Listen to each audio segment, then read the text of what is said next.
Imagine a road ahead of you, a perfect stretch of asphalt, curving and flowing like it was drawn by an artist. Now imagine you're not just riding on it, you're dominating it. The Yamaha R1, the crown jewel of superbikes, isn't just a motorcycle. It's a symphony of speed, innovation, and control. But here's the real question. How did Yamaha transform the R1 from an ambitious dream into one of the most iconic motorcycles of all time? Stay with me, because by the end of this video, you'll understand why the R1 is not just a motorcycle, but a revolution on two wheels. Let's take a trip back to the mid-1990s, when sport bikes were thrilling but also a bit clunky. At the time, Honda's CBR 900RR and Kawasaki's ZX-9R were ruling the streets. But Yamaha had been quietly working behind the scenes. They didn't want to just join the game. They wanted to change it. Their solution, the YZF-R1, released in 1998.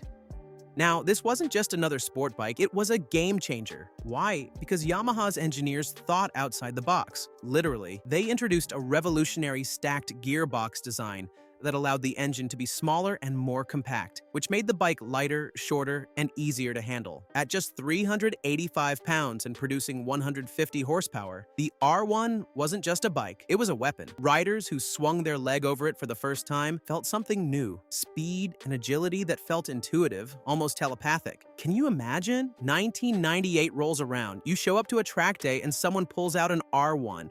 You're there on your ZX-9R thinking, yeah, I've got this. And then they vanish. Poof, gone. Humbling, right? But the real question is, how did Yamaha follow this explosive debut? And that's where things get really interesting. The R1 didn't just arrive, it evolved. Yamaha wasn't content with a one-hit wonder. Every few years, they'd roll out a new version of the R1 that made the competition scramble to catch up. Take the 2004 R1, for example. This was the bike that shattered expectations by pushing past the 180-mile-per-hour mark. And then came 2009, when Yamaha introduced something that shook the industry to its core, the cross-plane crankshaft. Now, I know what you're thinking. Crankshaft sounds boring, but trust me, this wasn't just engineering mumbo-jumbo. The crossplane design gave the R1 an uneven firing order, creating a sound and feel unlike anything else on the market. It wasn't just a machine, it had a soul. That growl? That's not just a bike revving, that's the sound of dominance. Fun fact, the R1's unique engine sound is so iconic, you could probably identify it blindfolded. Although, I don't recommend riding blindfolded. Definitely not safe. By the 2010s, Yamaha started incorporating tech straight out of MotoGP. Traction control, slide control, ride modes, these weren't just gadgets. They were tools to help riders push limits while staying in control. And let's be honest, when you're pushing 200 horsepower, control is everything. But while Yamaha was innovating, the superbike world was changing and not always in their favor. By the mid-2010s, Yamaha faced a new challenge. Brands like Ducati and BMW were stepping up their game.